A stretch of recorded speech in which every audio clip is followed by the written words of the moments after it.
And now it's time for Mob Talk Radio with your host, Jeff Canarsi. Yo, Lord Willin, Jeff Canarsi, Mob Talk Radio. Check it out. Yo, we stay quiet like Russell Buffalino when things will get ugly like Pepsi's death in Casino. Who do we know? No one, nobody. But we're all well respected like Della Croce and Gotti. I know wild nights, Havana nocturne.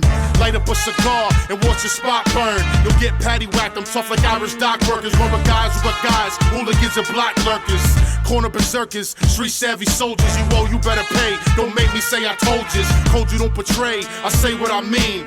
Providence and Brooklyn all the way to the bean. I'd rather be unseen, like Vinny the Chin. I don't gotta go to Vegas to see cities of sin. Pull the pin, drop bombs like Danny Green. I write homicide like the murder machine. Lansky Luciano, mastermind the racket. Up in the clam house with a milli in my jacket. Move around when the streets get darker. Pay homage to real bosses like Gambino and Patriarcha. Mob talking, but you don't talk to the mob. Lord Will and Jeff Canarsi, we stay on our job. This is Mob Talk, straight from the streets. Mob Talk, the life over beats. Lord Will and Jeff Canarsi, bringing you the real. Kill all rats, you already know the deal. This is Mob Talk, straight from the streets. Mob Talk, the life over beats. Lord Will and Jeff Canarsi, bringing you the real. Kill all rats, you already know the deal.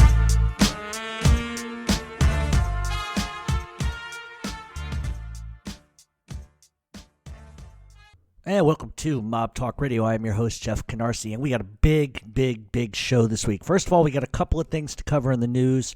We're going to jump to the Q&A, obviously, and then we're going to talk about the Mafia Cops, which deals with Louie Eppolito and Steven Carracappa and Gaspipe Casso and some other names that you might be familiar with. But really quick, before we get started, I wanted to address one or two things. First thing is that next week I will be taking the show off. I will be in Rhode Island with a bunch of other people watching John Gotti III fight in CES MMA in Lincoln, Rhode Island. If you don't have tickets, I don't know if you're going to be able to get them now because I'm hearing it's possibly sold out. You can check with Twin Rivers Casino or CES MMA to see if any tickets are still available. If they are, get a ticket. Come on out to Lincoln, Rhode Island, and introduce yourself.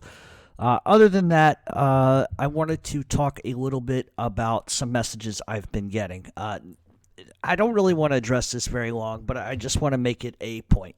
I continue to get messages from people asking me if I'm in the Mafia. I'm not in the Mafia, never been in the Mafia, never will be in the Mafia. I don't understand why people assume that I am, but I cannot be implicit about that enough. It's garbage. It's bullshit. Don't believe everything you hear.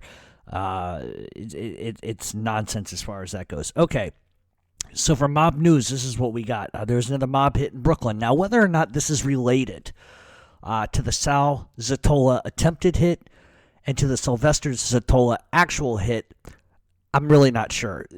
I could play leaps and bounds over here and draw parallels and really get into the in-depth idea of why this could be connected. But let's get to the sort of meat of the matter here. And basically, Vincent Zito, 77, from Bay Ridge, Brooklyn, was found laying face-side up in his home with a gunshot to the back of his head. And he was found around 3 o'clock in the afternoon by his grandson, which is fucking horrible. Law enforcement is saying that Zito was a Lucchese family associate, as well as his brother Anthony, who is 82, who did time in 1971 for extortion. Vincent Zito himself had a prior arrest for loan sharking. And more or less what the law enforcement is saying is that A, they found a gun at the crime scene, and B, originally they thought it was a suicide, but it's kind of hard to kill yourself and shoot yourself in the back of the head, and law enforcement effectively now is calling this a mafia hit. Now, what makes this interesting is that if you go back the last 10 years, right, there hasn't been a lot of mob violence in New York City. There was a moratorium that was passed that nobody could kill anybody, and that's just kind of the way it worked for a long time. Now, in the last year, we've seen, 2 attempted hits, or 3 attempted hits on Sylvester Zatola, 1 attempted hit on his son. His son lives. Then, 3 weeks ago, Sylvester Zatola gets clipped at a McDonald's, and now this. The reason why it makes it interesting on multiple levels is that you have to look at the situation for itself. First of all, right after Sylvester Zatola got hit, the press came out and they had all kinds of fucking information. I couldn't believe it. It's amazing that they had all this information in less than 24 to 46 to 72 hours after a mob hit. But anyway, they tied the hit to the Bloods and then to the Albanians. I'm not exactly sure how that works out because the day after they announced all this information, the DA came out and announced all this information. It sort of went dead. Nobody heard another thing.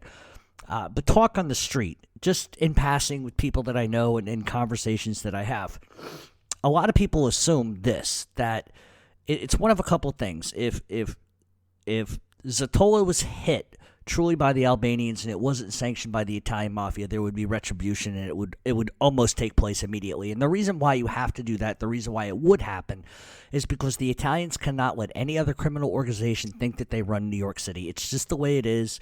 It's the way it's always going to be. And so all of a sudden you see sort of a reactionary shooting. Now, whether or not this is related, the odds are I think it is, but using what little street information that I have and intuition that I have, I think if it's related, the chances are it's probably related more of as a result of a smoke screen than probably really anything else at this point. I don't think it's a situation where guys are going to react that quick. I don't think it makes a lot of sense, especially when you consider at the end of the day the amount of heat that the FBI and the NYPD, the pressure that the law enforcement is putting on mob guys and et cetera with everything that's going on. So I don't know if it's related or not. It's easy to say it is.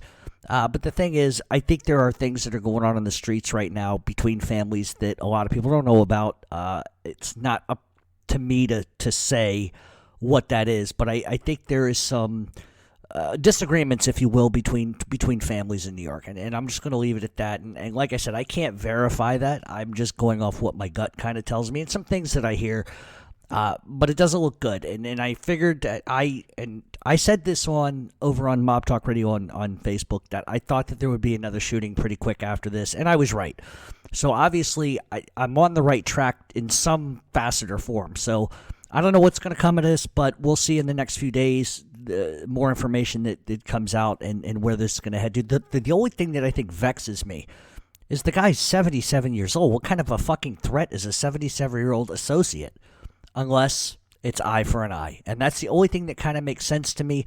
Obviously, he was shot at close range. Obviously, whoever he let into the house, he knew. So therefore, it's just common sense type of stuff. So looks like things are taking a back step a little bit to like 1982 here in New York. Okay, moving on, I wanted to talk about something else. A lot of people have been also inboxing me about a film project called The Flannagans. I've sort of talked a little bit about it. I don't want to talk too much about it just because I don't like to... I think it's better for me to just let people kind of see it for what it's going to be. But the basis is basically it's an Irish mafia family drama.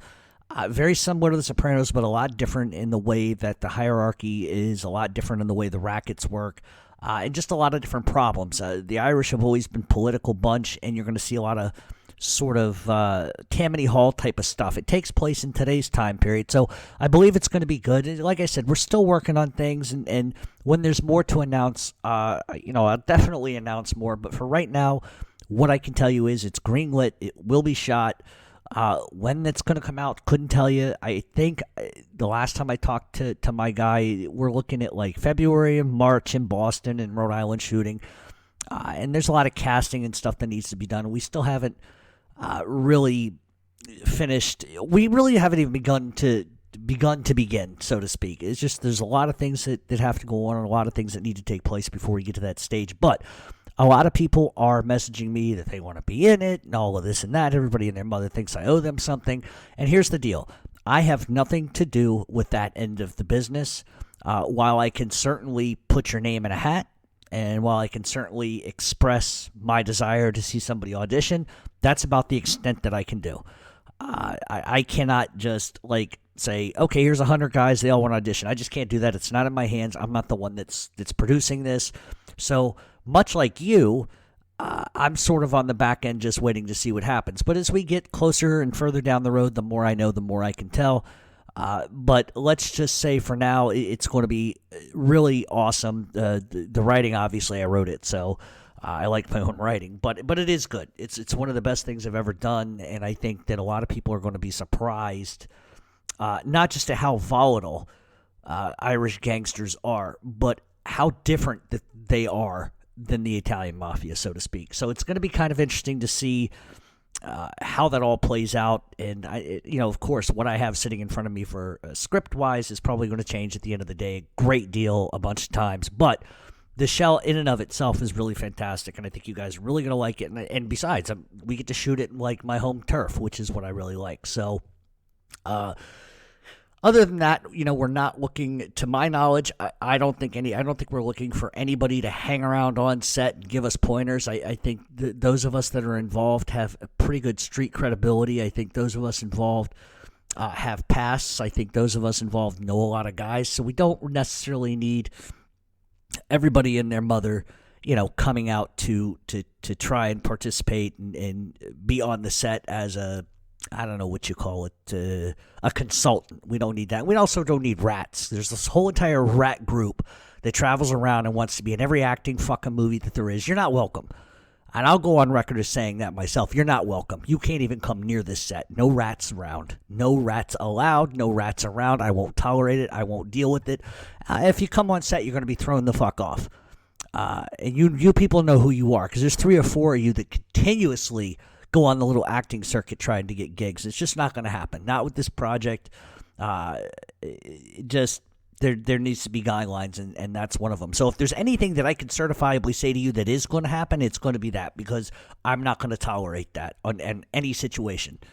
And that's that. But as we get further on down the road with that, obviously we'll have more to say on that topic. Now, as far as the new website, I'm getting a lot of questions on this too, and then I'm going to take a break and we'll get to the Q&A.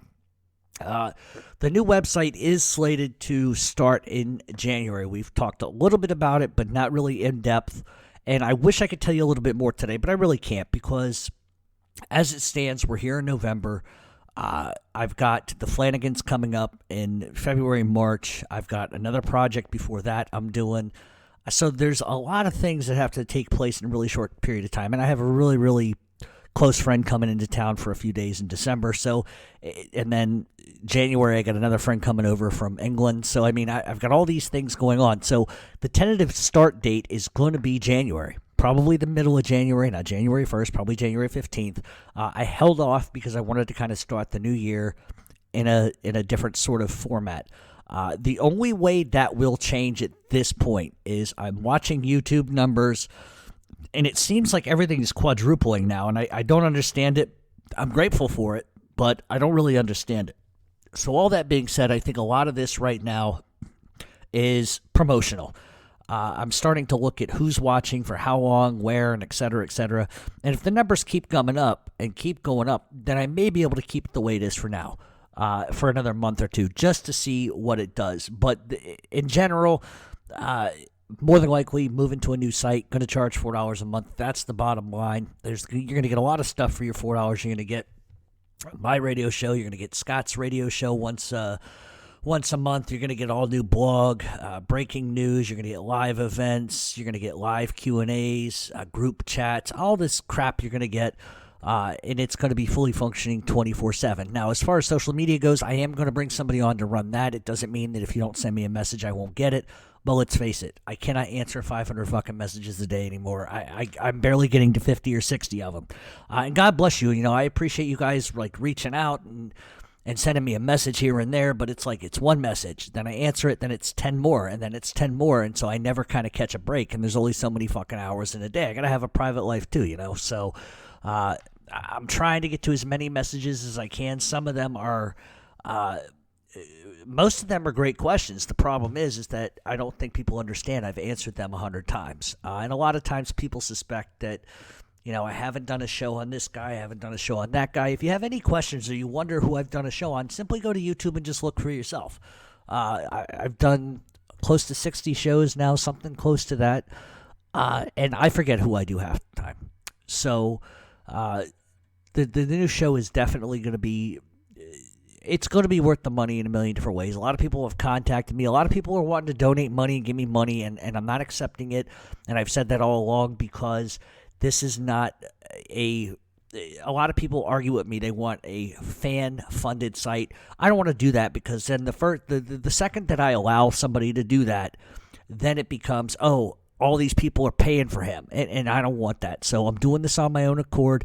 Once we get rolling and we start doing giveaways and stuff like that, that may be something I consider. But for right now, I'm not really worried about it. I'm not starving by any stretch of the imagination, and I've had to do this the hard way. A lot of people who start shows like this have money invested, or they have websites where people invest. You will never see, and you don't see, a donation on my website. I just won't do it. I'm from the old school where, sure, money would help change a lot of things for me as far as doing what I'm doing social media-wise and et cetera, but I had to earn it. To me, it's like, you can't give it to me. I got to earn it. That's just the way I've always been. That's the way I will be. I could sit online with a website and have a year website on for a year and charge money and never do anything, write an article every 9 months. And where's the point? What are you donating to at that point? So I just don't believe in it. And I think that as long as I'm self-sufficient, self-sustaining, then there's no reason to ultimately do that. Now, there are going to be people that are going to say, what about the $4 a month? Well, part of that rolls right back into the website itself. It allows us to produce documentaries, which we are going to do. But like I said, there's a lot to plan and a lot to happen in a short period of time. But like I said, I didn't think the Flannagans thing was going to come. I didn't think that was going to happen. And all of a sudden it did. And so everything sort of has to take a backseat to that, because that is a major multi-million-dollar project. And I have to be on my game for that. And that's just the reality of that. So all that being said, that's where we kind of stand. You can reach me on Twitter at RealMobTalk7. Send me a message there. Send me a tweet. Check us out on YouTube at www.youtube.com/C/Mob Talk Radio. Check us out on Facebook, Mob Talk Radio. Give a like, give a subscribe. Send your death threats, your hate mail, and all that good shit at the usual places. All right, all that being said, we're going to take a break. When we come back, we are going to do the Q&A. In my travels, I'm always looking for a clothing brand that I feel like represents me. Anybody can go to a store and buy a t-shirt with a gimmick, but if you believe in 3 core values like I do, loyalty, honor, and respect, then look no further than Omerta Brand Clothing. You can catch them at omertamia.com, OMERTAMIA.com, with locations in Europe, California, Boston, Brooklyn, Florida, Pennsylvania, and Washington. They have a great clothing line with hats, shirts, sweatshirts, keychains, anything you might need, stickers. You want the rats to stop snitching? Go right out and get yourself a sticker. But if you want to live your life by the gentleman's code, look no further than Omerta Brand Clothing. And welcome back to Mob Talk Radio. We are doing the Q&A now. There may have been a couple of people that sent questions a little bit too late. As you're listening to this, believe it or not, this is Sunday night. I've got crap I got to do tomorrow, so I figured I would jump on here tonight and get this done. Watching the Red Sox game, too, as we do this. So if you hear me pause, it's because I'm looking at the fucking TV. But anyway, all that being said, we're going to get to the Q&A. If I didn't get to your question, don't worry, I will. I still have them all programmed in. And I'm really looking forward to doing a live Q&A. I think that'll be pretty fun. All right, question number 1. Do you think Eppolito was a plan by the mob? His uncle and father in the mob, they say the Gambinos, if I'm correct, and I think his uncle was actually killed. Was he playing chess? That's a perfect strategy. Your intel would be top-notch because you have a spy. His uncles were killed by the mafia. We're going to get into that, so I'm really not going to answer that question, but needless to say, Louie Eppolito's whole entire family was connected to the Gambinos, his father, his uncle, his cousins. It was definitely not a strategy. It was an ends to justify the means for Louie Eppolito, as we will see later on in the Mafia Cops. All right. In the year 1970, how would you rank other families in terms of power in no particular order? Philadelphia, New Jersey, Chicago, Detroit, Cleveland, Boston, New England, St. Louis, New Orleans, Florida, Rizzuto's, and the Catronis, which obviously would be Ontario, Toronto, and Montreal. The 1970s was an interesting decade for the mafia. And with all the all the names, it's really impossible to give you like a 1, 2, 3, 4, and 5 because each family that you mentioned really had different power in different areas. But if I had to just toss it out there, look, Chicago, New England, the Rizzutos, the Catronis, Florida, Detroit, Boston, Cleveland, New Orleans, and St. Louis would probably be the way that I would go with that. Chicago, listen, they still had politics and politicians in the 70s. That was sort of the end of it for them, but they still had politicians, which made them very strong. Ray Patriarca, forget about it. New England was a powerhouse. The Rizzutos, the Catronis, Montreal, obviously, in Ontario were a stronghold. Santos Travacante down in Florida, definitely. The Zarellis in Detroit. Boston, this is where people get kind of confused. Really, New England and Boston are one. There isn't two different crime families, unless you're talking about the Winter Hill Gang, which I don't think you are, but Rhode Island and Boston are the same thing. They just keep switching the power base back and forth from Rhode Island to Boston. Cleveland, fair enough. Danny Green, absolutely in the 70s. They were pretty tough. I might even, I'd probably leave Cleveland right where they're at. New Orleans, Carlos Marcello, and the end of his days, in St. Louis, forget it. All right, what about Peter Kelabra? Not the Kuklinski angle. A rumor is Kuklinski was whacked because he was going to hit Gravano. Okay, here we go. I've got a bunch. It seems to me like I get 5 Kuklinski questions a week. Let me state this before I go into my answer. Richard Kuklinski, everybody listen, Richard Kuklinski was not a mob hitman. Richard Kuklinski was not whacked. He died of a massive heart attack. He had diabetes and other health problems in New Jersey. Any association people make with Richard Kuklinski and the Mafia is absolutely not factual. Okay? Richard Kuklinski was a serial killer. Anybody Richard Kuklinski killed was on his own accord because he had an anger problem. Why people consistently keep trying to put him into some sort of narrative is ridiculous. The only sort of relationship that he had with Roy Demeo is Roy Demeo beat the shit out of him. A lot of people don't mention that. But Roy Demeo essentially took over the porn business, the smut films that Kuklinski was sort of pilfering out. Demeo beat the piss out of him, pistol whipped the shit out of him, and they took over the business. That was the extent of that business relationship, and it didn't last very long. Now, as far as Peter Kelabra, he was a dirty cop. That's the first thing. And many people don't say that about him. And it seems like authors and et cetera, they attempt to make him out of some sort of shiny cop who never did anything wrong. But the truth is Peter Kelabra was a dirty cop. At the time of his murder, he was working with a Queens auto theft unit, was getting $3,000 a week in kickbacks. Freddie Denome, who was a former Demeo henchman, stated in court that there were a lot of people competing for business. And really the beef came down to 2 car dealerships arguing with each other. And both dealers had actually been killed as a result that they may talk. And a lot of that was an effort for Roy Demeo to try to put his belt in the notch, so to speak. Like I said, Kuklinski was not killed in prison. He died as a result of a heart condition, diabetes, and etc. And Gravano had already told the FBI the circumstances to the murder of Pete Kelabra. Therefore, anything Kuklinski really has to say on the matter isn't accurate. Kuklinski failed every lie detector test that he ever took. Every FBI, not that I'm saying the FBI tells the truth, but the FBI has been on record as saying the guy had nothing to do with organized crime. If he had, believe me, I think there would have been a hell of a lot more people arrested and etc. Is the Cincinnati family isolated from other families, or do they interact with others? They're not isolated. Why would they be isolated? Not isolated at all. It's just a different time period. They sort of do their own thing. Cleveland does their own thing. How about a show on Joey the Clown Lombardo? It is coming. It is coming. Not in the next week, but it is coming down the line. Okay. Next question. How accurate is the book on Gaspipe Casso by Philip Carlo as far as the torture of Jimmy Heidel? Was it really as brutal as the book talks about?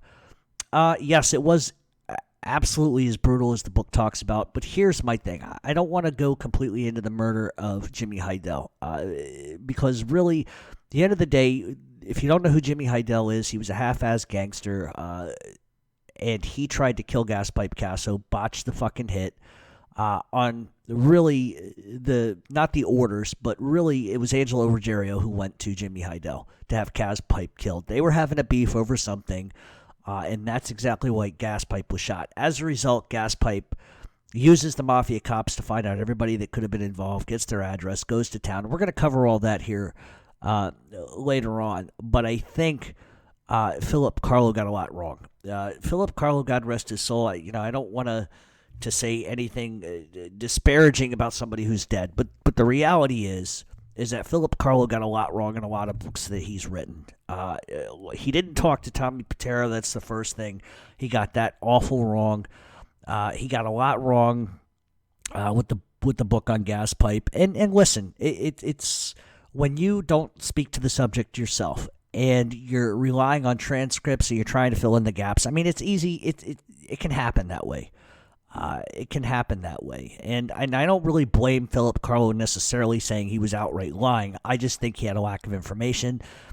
He tried to fill in the gaps, and I think he regurgitated a lot of things that were reported that were inaccurate. Now, as far as Frankie DeCiccio getting killed, that was total Gaspipe move. I think it's always been misrepresented as a hit on John Gotti. And I've talked about this a million times. Anybody that believes that Casso was trying to kill Gotti that day is on orders of Vince at the Chin is absolutely garbage, absolutely not true. In fact, as we get into the show today, you're going to hear some stuff about Gaspipe. This isn't the first Gambino-made guy that the Lucchese's had killed and tried to kill. This is something that Gaspipe did with regularity. So the idea that he did it on the Chin's orders, that's a bullshit. It's rumor. That's what he wanted it to look like. But it was really an issue between Angelo Ruggiero and Gaspipe Casso. Okay. Next question. I just finished Underboss by Peter Moss, and I thought it was okay. My question is, it talks a good deal about Joe Watts. I have never heard of Joe Watts. Do you have any information on him? I do. Listen, Joe Watts is a street legend. He was a Gotti enforcer. He's the real deal. Allegedly, he took part in the murder of Paul Castellano and Tommy Bellotti. He began in a hitman back in the 1970s. He was so revered in mob circles that Paul Castellano ordered the hit of Bonanno wise guy Jerry Chili because Chili had gotten drunk at a bar and wised off to Joe Watts. That's how powerful Joe Watts was. Nobody, not even a made guy in another family, was going to talk shit to him. The hit was ordered but never carried out. Watts could never be made because he's not Italian, but he's not German either. There's a couple of authors that are running around. There's a couple of rats running around saying Joe the German. He was a German. That's why he couldn't be made. He wasn't. I believe he's Irish and Welsh, if I'm correct. If I'm wrong, somebody'll tell me, but he's not German. So anybody that reproduces that doesn't know what the fuck they're talking about. And that stuff like that really agitates me because there are people that write books and people that write a lot of books and they get it wrong. And that's like the simplest fact that everybody in the streets knows. How could you get that wrong? But Joe Watts is the real deal, a tough guy, not somebody you want to fuck with, not somebody you want to run into in a dark alley, somebody you definitely don't want to piss off. Okay. Oh boy. How much contact do you think Donald Trump had with the mafia in New York? Absolutely 100%, a ton of it. And it wasn't just New York. Philadelphia as well. Listen, the truth is this. Donald Trump, in order in the 1980s to build a building, you had to pay the mob. You had to pay Tony Salerno. You had to pay the Concrete Club. That's the reality of doing business. Donald Trump didn't do anything different than anybody else that was involved in buildings back then didn't do. There were payoffs, there were bribes, there were zoning permits. That's just the reality of doing business. What he did is no different than what anybody else did. Looking at Atlantic City, there's a couple of things that went on in Atlantic City that were highly illegal that Donald Trump did. But once again, you got to look at what we're talking about here. This is the 80s. There is widespread corruption with the mayor in New Jersey at the time. So did Donald Trump go out of his way to break laws and do stuff nobody else has done? No. He did the same thing everybody else did. The only reason why it's amplified is because it's Donald Trump. I think that's been publicly noted. I don't think I'm saying anything that everybody doesn't know.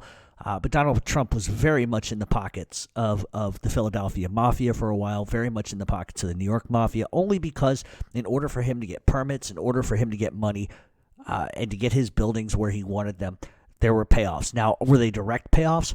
Probably, likely not. It was probably price gouging at best. So I'm not saying that Donald Trump was like giving money to the chin on the side. Here's a brown paper bag. Make sure nothing like that. It was more of a symptom of price gouging. They could control the mob, could control the unions. The mob could control the flow of the work stoppages, and so therefore you pay a higher cost. And that's where Donald Trump's involvement would have been. He probably wouldn't. He would have known. Let's not bullshit each other. He would have absolutely known what was going on. But you know what? That's the way business was done in New York in those days. It's the way it's still done. So did he do anything different than anybody else? Absolutely not. Absolutely not. All right. I know in World War II, during World War II, the Mafia was keeping an eye on the docks. Was there any of the same sort of stuff after 9/11? Sadly, no. Actually, a lot of mob families took advantage of 9/11, especially with the garbage removal contracts, asbestos removal. A lot of guys were caught stealing steel and selling it off. So back in World War II, the mob was sort of watching the docks. Mainly, Lucky Luciano promised the government that they would watch the docks in return. He would get a lighter sentence and he would be able to get out of prison earlier, and that was the agreement that he had with them. However, 9/11, complete opposite happened. Everybody sort of put their hands in the pie and took as much as they could. And that's just the reality of it. Okay. During the Atlantic City conference, you stated the Purple Gang were present to represent Detroit. Why wasn't the Italian mob present, or why didn't they send representation? Honestly, likely because Detroit wasn't respected as a powerhouse in those days. This is like very early on. They didn't have the power base that they have now, and they didn't have the power base that they had back in the 60s. I hate saying that, but in those days, some criminal corporations, they just sort of wanted to stay in the back shadows and just send a dignitary or somebody to be sort of a float between them. And that's the way it happened a lot of times. All right. With Joey Merlino going back to prison, will there be a power struggle or a power move soon? No. To the best of my knowledge, listen, Joey's going away for 24 months. He's going to do 18 in a really easy, soft, not that prison is soft, but in a medium security prison or low security prison. It's not going to a supermax. What good argument could you have for a power vacuum now? Who's gonna try to? If we go with the idea that Joey Merlino is the boss of the Philadelphia Mafia, which I could argue either way, why would somebody want to step up, especially when all eyes are on Philadelphia? You got this thing in New Jersey that's going to break probably in December. That could name more people. Why would you want to step out now and create a problem? So I don't think that there's going to be a power vacuum. There's been a lot made of Fafi and Arella sort of being, off supervised release and all this garbage, but I don't buy any of it. I don't buy any of it. I certainly, these guys must hang out some real seedy fucking places, because let me explain something to you, and I'm going to take issue with something very quickly. And I talked a little bit about it. On the last Mob Talk shit down with George Anesthesia and Dave Ratweiser, they really started off the show basically saying what I've been saying for a year. I don't know when George Anastasia hit his fucking head on the goddamn cement and woke up, but it seems like they're playing the same narrative and the same wave file that I've been spewing for a year. Then they kind of go and fuck it all in the ass in the end by bringing up Fafi and Arella and other people. Now, I don't know about any of you. Fafi and Arella is not a 20-year-old guy anymore. What 70-some-year-old guy is going to come right out of prison and start knocking around the streets? I don't know where they get their fucking information from. The word of these guys hanging all out on the corner together, this, that, and the third. Listen, I'm in Philadelphia 3 times a month. I'm in a lot of different places in Philly. I don't always go to the same. Well, I always go to Chick's to eat. But, I go down to, other streets and pass by places. There's nobody hanging out on any corners. Nobody's doing anything. This is all nonsense. It's all spin because these guys, Ratweiser and Anesthesia, got nothing better to say and nothing better to do. They want to insert names, titles, and places because there's nothing else to fucking talk about. Joey Merlino's going to prison, so they have nothing more to say. Don't believe everything you hear. Don't believe everything you read because it's just innuendo. Until these guys, obviously start staking out imaginary social clubs in the houses again like they've done before. But as far as this goes, listen, there's no power struggle. Everything in Philadelphia is the way it should be. And things are going to move regardless of who's in charge and who's this and what moniker and what title you want to put on anybody. It's always going to move, ebb and flow forward. One guy goes away, one guy steps up. That's just the reality of what happens. I've actually seen on a couple of chat boards some hilarious fucking shit. People think they know the streets. People think they know what's going on. And they make the most ludicrous fucking suggestions. And the truth is, I don't even know. And listen, I could sit here and guess and I could drop names and do all that. But what's the point? I'm not going to put anybody's name with any title because it's unfair to them. It's not nice to them.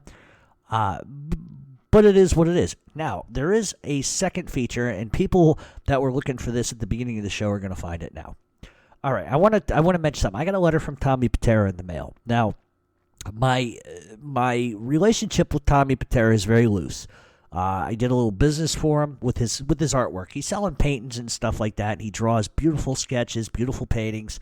The guy's got a talent for painting. What can you say? So over on my blog, I put a link to his painting. So if you go over to our Mob Talk blog, there's links for it over on YouTube. Sometimes I put them on Twitter with the articles.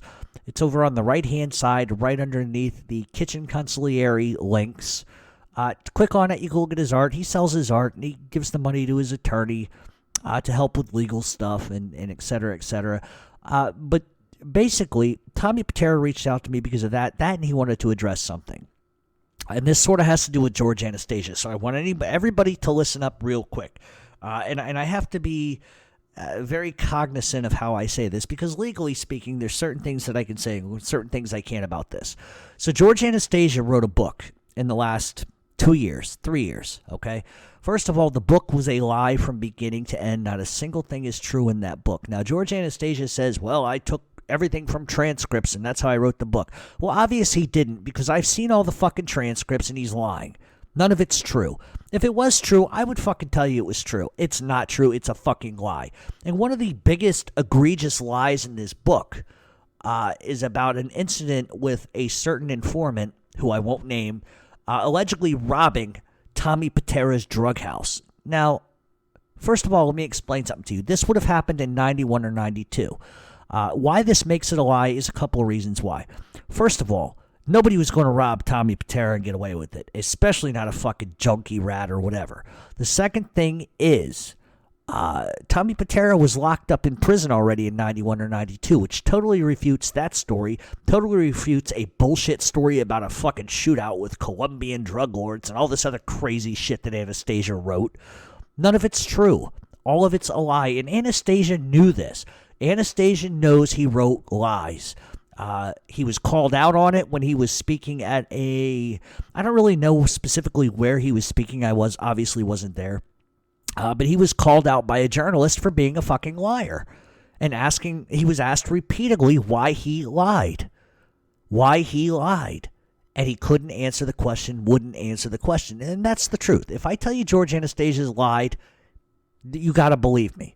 If you don't believe me, read the book, look at the transcripts, and you tell me. Anyway, so Tommy sends me this letter, and in this letter, he says, and I will quote him, he goes, please tell me the rest of this story about this ridiculous shootout and somebody robbing me. I need a good laugh. I don't know who this guy is, never met this guy, never heard of this guy in my life. Who the fuck is this guy? Then he mentions his co-defendant and says, Frank Ganji even called this guy a fraud, a jerk-off, a junkie, a rat, and et cetera, et cetera. And so the point I'm trying to crack home is this isn't about the informant. This isn't about anything other than I'm trying to explain to you that George Anastasia lied. He wrote a book filled with lies. And the problem is those lies filter out into a lot of fucking areas and make an ass out of fucking people that don't deserve to be made an ass out of. He fictionalized a 3-0 fucking 2. First of all, George Anastasia's never seen a fucking 302 in terms of what he discussed. In fact, it was, I believe, Gentile, who was an FBI handler, wrote a fictionalized fucking 302 for everyone to see what it would look like. But none of it was accurate. None of it was accurate. So what's happened is he wrote a book filled with lies. He knew they were lies. When he gets called on those lies, has nothing better to say than to keep promoting the fucking lie. And then you see him carry this shit on to his mob talk shit down where he still doesn't tell the truth. So, yes, do I have a personal beef with the guy? Absolutely. I think he's a fucking troll. I think he looks like a fucking gremlin. I don't like the guy at all. Fuck Dave Ratweiser, too. But the point is that as a journalist, you have a duty to be honest. Even if those facts that you put out don't make the person or the angle you're supporting look great, you still are honest. You still are honest. And the fact is, George Anastasia isn't. He could be a great author. You can like his work all day long, but know what you're reading is bullshit.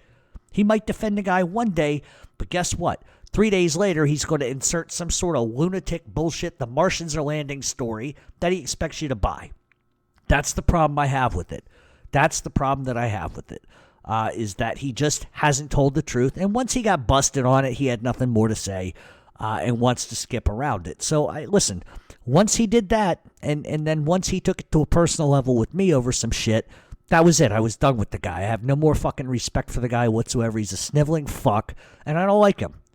And I look forward to the day when I can sit down and tell him to his face what a piece of shit he is. And that's the truth. But neither one of those guys will fucking talk to me. Neither him or Ratweiser. They block me and run. So all that being said, listen, Tommy Patera has spoken. None of it's true. It's all fucking lies, all fucking gossip. And here's the thing. Excuse me. If one thing in a book is a fabrication, then how in the fuck can you believe 99.9% of anything else that's said in that book? Okay, your argument is transcripts. Guess what? Transcripts don't even back up your story. Lie, lie, lie, lie. Fucking Pinocchio lie. That's all it is. And so listen, if you like George Anastasia and you hate me because I don't like him, that's fine. But let me tell you one thing. I tell you the truth. I write the truth. I take my shit from evidence. I just don't pull it out of the sky and say it's from a transcript and it's not. So instead of like yelling at me and bemoaning me and being aggravated with me because I don't like the fucking guy and I call him on it, you call him on it. See if you do any better than I do. You call him on it. Look for yourself. Just invest fucking 25 minutes into your time and just investigate it yourself and you'll see what I'm talking about. I'm not making this shit up. All right. All that being said.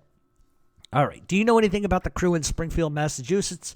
And if so, which family are they connected to? Are they still active? They are extremely still active. They're very, very tough crew, and they're Genovese guys. Okay. What is your opinion of Max Kushner, a.k.a. Joey Black Jewish, mafia hitman that claims responsible for 38 hits? Is this guy legit? Look, I read those books a long time ago. The books were very entertaining. I don't believe a word of his fucking story. I've seen his interviews on YouTube. They're hilarious. I think the guy's half full of shit, half being honest. I think if he says 38, the reality is probably 10, 9. I just don't see a Jewish guy being that close to the Italian mob. I'm going to be honest with you. If this was the 1920s, 1930s, 1940s, probably would buy it. The fact this is the 80s, don't buy it at all. I think a lot of it was overhyped. I think a lot of that interview was scripted. Was he a dirtbag? Did he kill people? Absolutely. I believe that. 38 people? No fucking chance. Because everybody would know who the guy is. He's the one guy who killed 38 people that isn't known? Come on. Get out of here. So, no, I don't buy it. I think he's full of shit. All right. I've been having a debate with somebody on YouTube saying Meyer Lansky being Jewish couldn't be on the commission, but what about the National Crime Syndicate then? Jewish mobsters had seats in those meetings, didn't they? Some clarification would be great. Look, Lansky was on the commission, but loosely. He wasn't an official member of the commission, but believe you me, he was allowed to vote and help make decisions with the commission. He was very important to them. He was the mob's accountant. He was the mob's businessman. He's very shrewd, very deadly. So to say that he didn't have sort of an opinion that he couldn't share or he didn't have some part of decisions is absolutely bullshit. He had absolutely everything to do with that. He was definitely on the commission of the National Crime Syndicate. Absolutely. All right, Paul Volpe from Canada. How much reach did he have in Buffalo and Atlantic City? Was it true he was given permission to operate in Atlantic City by Angelo Bruno and the Philadelphia Mafia? No. No Canadian boss has or ever will have unwielding power in the United States. Bottom line. Never going to happen. That's just the truth. He didn't have any power in Buffalo or Atlantic City. Listen, Buffalo is New York territory. Atlantic City is DeCavalcante's, Philadelphia. He didn't have any fucking power there either. His territory was in Toronto and basically Hamilton-based. There is zero truth to Bruno allowing him to run in Atlantic City criminally. The only concession that Angelo Bruno made was Angelo Bruno allowed him to buy up real estate property in Atlantic City. And that's the bottom line. But that was also in 1978, and in 1980, Bruno gets whacked, and Volpe ends up leaving the area. So he wasn't here very long. The idea that he had unwielding power or any sort of power is fucking ridiculous. There's just, no. I don't know where that stems from. I don't know where that information comes from, but absolutely not true. All right, here we go with another Kuklinski shit. All right. And I know who sent me this, David. I'm not taking this out on you. I'm just sick of Kuklinski questions. Jeff, I know your stance on Richard Kuklinski, but Dominic Poliferone says he was a mob associate. That's hilarious. That he was able to get in contact with Kuklinski because of his undercover work in a mob hangout. He said they used to refer to him as the big guy or the big thing, and that there was info out there that Kuklinski worked with and even killed a few mob associates, and I believe 5 of the murders he was convicted for, 2 or 3 were actual mob associates. Okay, first of all, Poliferone was a cop. I don't believe anything he says. I've never believed much that he says. I happen to particularly believe the FBI when they say that Kuklinski was a serial killer and nothing more, nothing less. Had it been the reverse, 100 guys would have gone to prison with Kuklinski. I'm telling you. And I also think it's a stretch with a lot of things that Poliferone said. In fact, I've heard wiretaps where Poliferone is actually leading Kuklinski, and Kuklinski just sort of lies and beats around the bush, beats around the facts. That tells me that Kuklinski is playing Poliferone, and that tells me Poliferone was full of shit in a lot of different ways. When a gangster plays a cop like that, and you can tell, first of all, Kuklinski was never ever killed a made guy or mob associate that he didn't have a personal issue with. Maybe there was one. Other than that, he never killed anybody that was in mob-related bullshit for any other reason than his own fucking mental problems. He was a serial killer, not a mob hitman. Kuklinski's really only mob interaction was via Roy Demeo, and we've talked about that earlier. Kuklinski never did a hit for Roy Demeo. There's so much out there that's just absolute nonsense. Kuklinski never shook anybody down. Kuklinski was the kind of guy that robbed a pill guy and killed him and took the pills and tried to sell them, and it was so miserable at selling the pills he couldn't make ends meet. That's the reality. He was a serial killer, bottom line. The FBI didn't even back up Poliferone's story. They said that wasn't accurate, and that what Poliferone did was he invented a lot of source material. In fact, Poliferone never entered a mob social club in his life. That's the truth. So there's a lot of gossip and a lot of untruths that are told, and that's the thing. Poliferone never entered a mob social club in his life.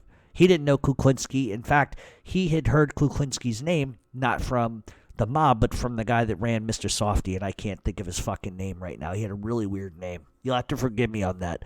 But no, it was through Mr. Softy. In fact, if you look at the storyline, Kuklinski and Mr. Softy were killing people together. They enjoyed killing people. They would meet in the park and whack people and leave them sitting on a park bench. They weren't doing this for money. They were doing it because they enjoyed murder. So Kuklinski, for final, is not a fucking gangster. He's a serial killer. And that's just the bottom line. All right, to the best of your knowledge, did Louie Eppolito and Steven Carracappa ever work with Michael Dowd and his crew? If not, work together, do you think they knew each other? No. Why the fuck would Michael Dowd know Louie Eppolito and Steven Carracappa? Granted, same kind of time period, but you got a lot. You're talking two different fucking areas. Michael Dowd was an absolute fucking what's the word I want to say about Michael? Michael Dowd was an absolute fucking maniac in the sense of he was the dirtiest cop to ever come out of New York City. Maybe not as dirty as Louie Eppolito and Steven Carracappa because he wasn't killing people. But when it came to heisting, stealing, rob, pillage, and plunder, nobody is going to come close to Michael Dowd and what he did. A lot of people also seem to think that Michael Dowd's a rat, and Michael Dowd is not a rat. The only thing Michael Dowd ever admitted to was his own shenanigans and what he did. He never tied his partners or anybody else into that. It was actually his fucking rat scumbag partner who turned him in, which led to everybody getting arrested. But you know what? Michael Dowd himself will tell you the story himself. He's on Facebook. If you don't know him, message him. Tell him I sent you there. Ask him whatever you want to ask him. He'll tell you whatever. He's a funny guy. His documentary is absolutely incredible. It's on YouTube, the 7.5. It rides like Goodfellas on crack. It's fantastic. It's a really, really good documentary. Probably one of the best documentaries I've ever seen. As far as that goes. But no, I don't think he had any sort of involvement with Louie Eppolito and Steven Carracappa because Michael Dowd was working Bed-Stuy in East New York. And back in those days, back in the 60s, 70s, Bed-Stuy in East New York was a fucking cesspool. Murders, mayhem, fires, dilapidated buildings. It looked like a fucking war zone. So the time period was totally different. And Eppolito and Carracappa were in two different sections of Brooklyn to begin with. So it totally different, but no, they never had any sort of, at least to my knowledge, they never had any interaction whatsoever. Okay. Did Tony Spilotro try to become official boss in Las Vegas like depicted in Casino? In your opinion, what is the hardest family historical to be the boss of? Okay, let me take these one at a time. Did Tony Spilotro try to become the official boss of Las Vegas? I think he did. I think he was, though. I think he really kind of was. He was put there for a reason to watch over the casinos and watch over business. Did it go to his head? Absolutely. Did he do a lot of stupid shit which led to his death? Absolutely. So I think he was Chicago's representation out there, but I think he took it probably a couple steps too far. The minute he gets the hole-in-the-wall gang, forget it, it's all over with. The minute he starts banging Lefty's wife, forget about it, causes problems, gets back to New York, then Lefty starts his nonsense. So I think to say that he tried to become the official boss, I think that's probably accurate. But it was a huge mistake for him to do so because Tony Spilotro caused more fucking problems in Vegas than anybody else, and that's the truth. Okay. What is the hardest family historically to be the boss of? You know what? That's a really tough question, and I don't think I can really answer that because we've seen guys that rise to the top that are killed early. We've seen guys that fight their whole lives to get there. I think the toughest one, honest to God, Florida. I think the Traficantes, I think that was typically that in like New Orleans. I think those are the two toughest places. The Traficantes still to this day, in a somewhat form or fashion, have a stranglehold on Florida. But like everything else in New York, it's always the ebb and flow of things. All right, let's see. Which crime family is avoided the most out of fear? That's another tough question because so many of these, like the Lucchese's, are pretty nasty. The Colombos, I think every mob family in their own right is nasty, but of the two, I think probably it's going to come down to time period, but if I had to say right now, the Lucchese's probably in Philadelphia. I wouldn't fuck with either one of them for any reason. But historically, probably the Genoveses as well, the Gambinos. The 80s, definitely the Gambinos or Genoveses.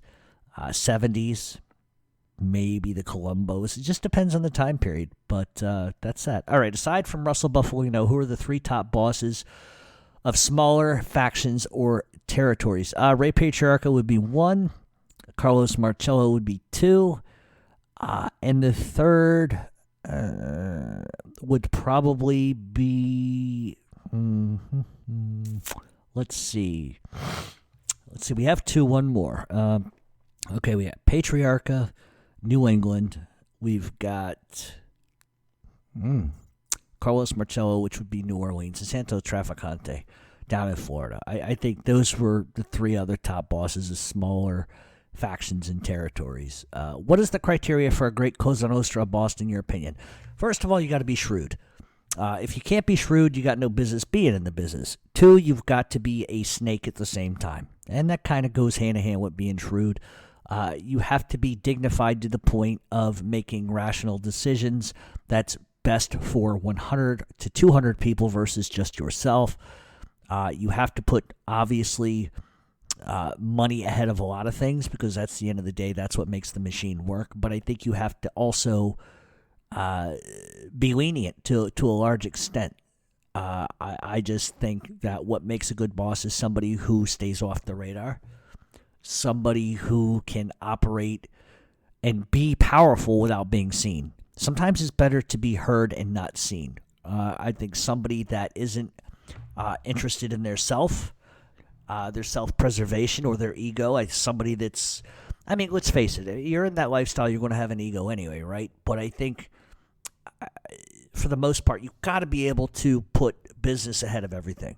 And I think that the minute that you start believing you're the face of something, that's when it becomes a problem. And we've seen bosses, and I could riddle off 100 of them, that have been like that. And I think that the ones that stay in the shadows, don't say shit, the ones that don't go to prison, run a family for 30 fucking years uninterrupted. You've got to have insulation. You've got to insulate yourself. If you can't insulate yourself, it's over. You've got to be careful who you allow to walk around you guys. There's a lot of different parameters you can have and a lot of different stereotypes and archetypes you can have for this. But I think reality is you have to be able to weigh life and death very seriously and very quickly. You have to make good decisions because one bad decision can take down the whole entire family, and etc. Okay, Jeff, in your opinion, was the murder of Sonny Black Napolitano justified? Absolutely. He allowed Joe Bonanno to infiltrate the Bonanos, and through them, the Trafficantes get indicted. And listen, Sonny Black knew he was going to get killed, and he goes to the meeting anyway, and they shoot and kill him, and they chop off his hands and dump him in the fucking swamps. Totally justified in every sense. If you can justify murder, if we're talking in the sense of streets, he had what was coming to him. He brought that scumbag fuck, Joe Pistone, into the family, and he got what was handed to him. They chopped off his hands because other mob guys shook his hands, and that's the end of it. You know, there's just certain things that justified it is justified. If you live by the gun, you die by the gun, and that's the reality. Everybody that joins the mob knows what the fuck they're getting into. There should be no surprises when they get their head blown off. I hate to be blunt, I hate to be gross, but that's reality. Like I've said it 100 times, if you get in the car with 3 other guys, they're wearing ski masks and have guns and pull up to a bank, where's the fucking surprise come in? There is no surprise. There shouldn't be no surprise. All right. Let's see. My buddy Chris in Providence. Any chance of doing a show on the pre-commission, Cosa Nostra, Mafia, and the Black Hand? Absolutely. I've got a huge thing coming out about that. That's probably going to be like 6 hours worth of shows. It's just I've got a stack of stuff I got to get through, and I can only do like one thing at a time. But yes, I'm definitely getting there. And Chris, I will see you Friday in Providence. Oh, Lincoln, Rhode Island. Chris is going to meet us out there. A whole bunch of people for the fight. So we'll talk a little mob culture when I see you. Okay. If the commission was never formed and the mafia stayed under one guise of the old country ways, would it still have been infiltrated by the feds, law enforcement, like it has been, or how would it differ today? Listen, law enforcement eventually was going to figure out how to get into it. You can blame Joe Bonanno for the way that they figured out the fucking structure. You can blame Joe Bonanno for the way they figured out the fucking commission. It was his big fucking mouth that took that down. But even if they had stayed under the old country ways, look, would it have still happened? Absolutely. Would it have been a lot later in terms of things? Absolutely. Would it be more structured or more like the mafia families in Europe? I think so, and I think traditionally now you're seeing that. I think especially with the Gambinos, they've made a transition. The Gambinos are being run by a Sicilian faction at this point. And what they've done is they've sort of reverted to Sicilian ways, and they've gone back to just being low-key. If you look at the traditional sense of Europe versus the United States, especially New York, in terms of the way the mafia operates, totally different. Totally different. Everything is insulated, and I think now you're starting to see some of these families go back to the old ways of doing things. And I think it's smart, but I think it's a little too late in the game because of the way law enforcement is able to surveil these days. That's what really, really makes the difference. Okay. When Carlo Gambino died, he passed that on to his brother-in-law, Paul Castellano, and Paul takes over. How does his passing work on since it's all secret? Plain and simple. Carlo's dying on a bed, says, Paul, I want you to take over, and that's the end of it. He for sure didn't write it down. How could he trust Paul? How did they know for sure it was Paul and not Neil? Couldn't the Manhattan faction just have stated they wanted Neil and not Paul? No, because Paul was at the top of the list. Paul was related to Carlo. That's what Carlo wanted, and that was the end of it.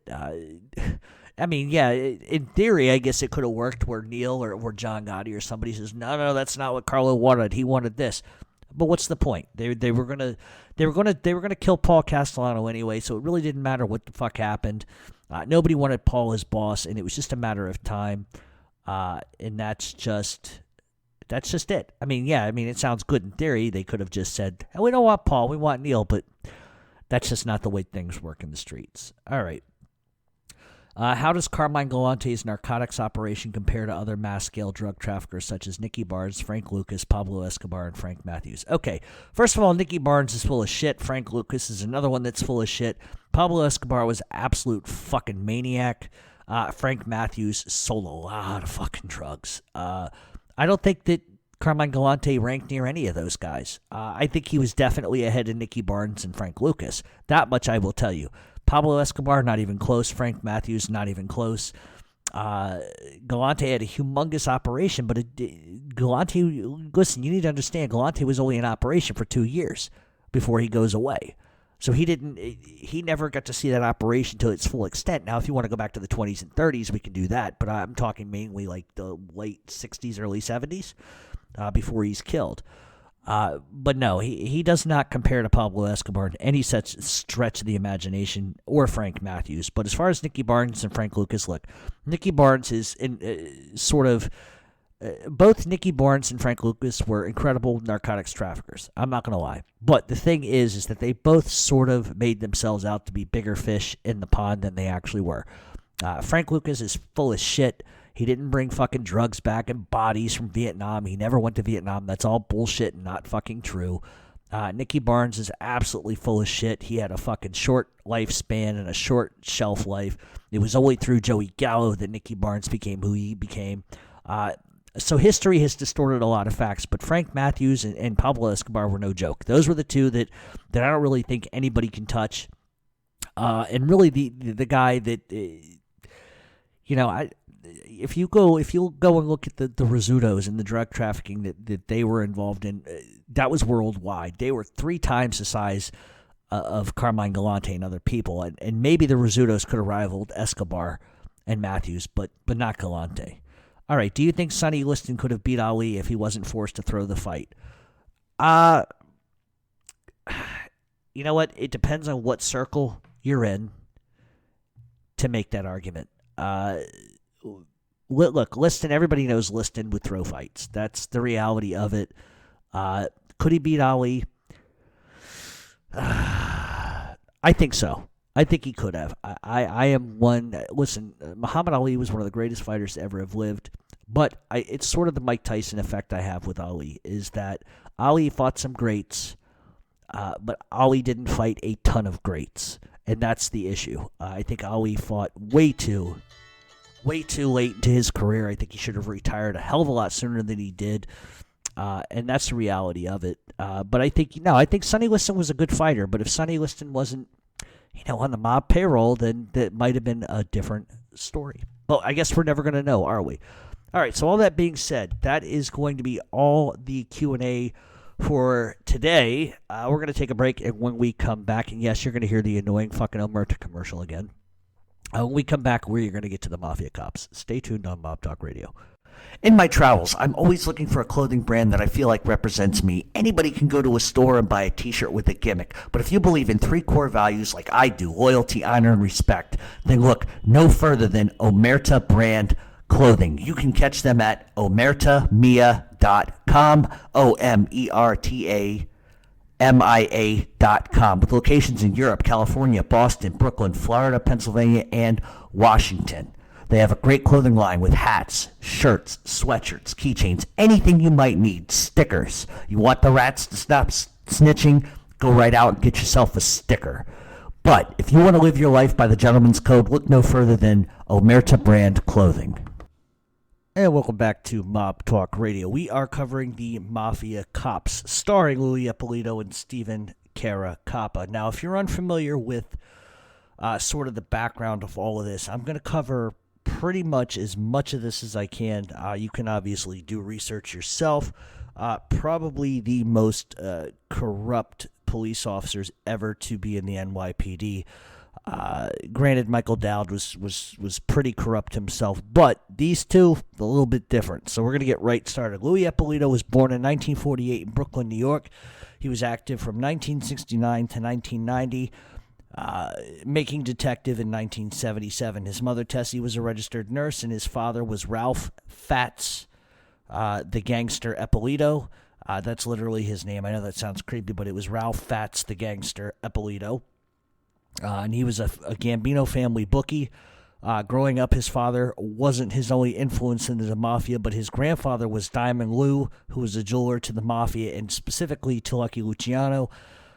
His cousin Freddie was a made guy in the Gambinos as well. His uncle Ralph was in the Gambino crime family. His uncle Jimmy was in the Gambino crime family, and his cousin Jimmy was also a made guy in the Gambino crime family. But both his uncle and his cousin were actually killed by Roy Demeo on orders from Nino Gaggi. His relatives had been arrested from everything from gambling, murder, and extortion. His father ran the Grand Mark Bar, which was headquartered in Brooklyn, where the family accepted cash payoffs and they bribed cops and etc. And as a child, Louie Eppolito worked inside of the bar sweeping. In 1963, his uncle Freddie, who was a captain in the Gambino crime family, would end up drinking himself to death. And then in 1967, Louie would win Mr. New York City, which was a bodybuilding contest. He was really into the whole bodybuilding scene. In 1968, at age 52, Louie Eppolito's father, Ralph Eppolito, would die of a massive heart attack. And by all accounts, that sort of changed Louie's life. It said at the funeral, the who's who of the mafia showed up, paying tribute, and offered Louie Eppolito a ton of different jobs. And the only job that he really kind of accepted was a union job at the Manhattan Central Post Office. But the job, however, just didn't last that long. In 1969, at age 20, Louie Eppolito took the police officer's entrance exam and passed. But the issue with his application is that he was asked if he or anybody he knew was a felon or related in organized crime or had been arrested. The secondary question revolved around his last name, and they asked him if he was related to the infamous Eppolitos of New York, who were organized crime figures in the city, and he completely lied on the application, claiming, while we have the same exactly last name, we're definitely not related. Now, there's a couple of documentaries that get this wrong. A lot of the documentaries say that he admitted it straight up, that he was related to them, but that's absolutely not true. The NYPD never would have allowed him in if he had admitted that, and he basically lied on the form itself, and that would kind of come back to haunt him a couple of years later. But really, the only reason why he was accepted with that sort of asterisk by his name, really because of the time period of what was going on in New York at the time. A lot of chaos, a lot of racial type of stuff, and New York needed cops, and so perhaps they were sort of willing to look past all that. He would be assigned to Brooklyn's 63rd Precinct, and by all accounts, he was a strong cop, a good cop, rose the ranks to detective, and received several accommodations for bravery, and was indicted into the NYPD Honor Society, which is a very, very big deal. The one issue Louie Eppolito would have was that NYPD had a rule that police officers could not frequent mob social circles. They couldn't hang out with mobsters, and Louie just couldn't seem to stay away from the mob. He explained that he could separate the two, cop from criminal, but at the end of the day, he really couldn't.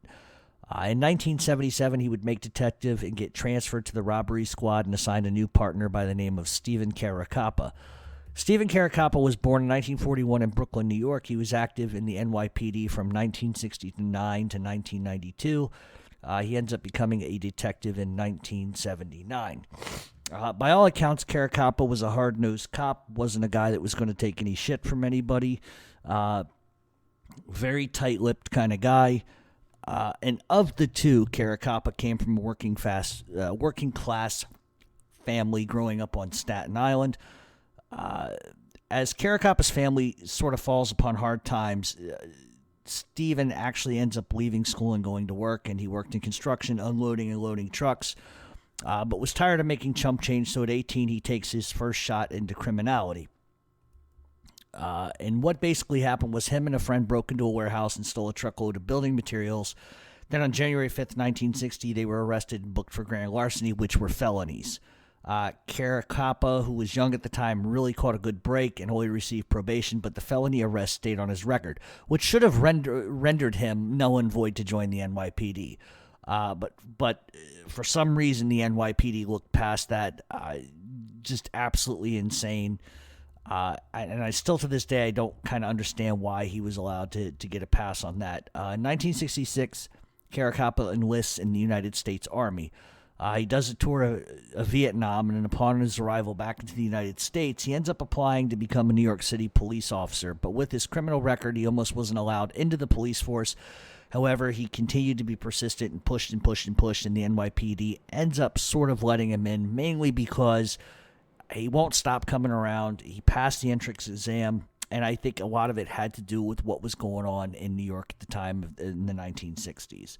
While as a beat cop, by all accounts, he was very intense, very tough, and wouldn't hesitate to threaten or kill perps or other cops who got in his way. He was just the type of guy that if you stepped on his toes, he was going to get nasty. With Eppolito as his partner, they were, by all accounts, a very, very tight team. Carracappa was stealthy, whereas Eppolito was sort of the fist fighter of the two.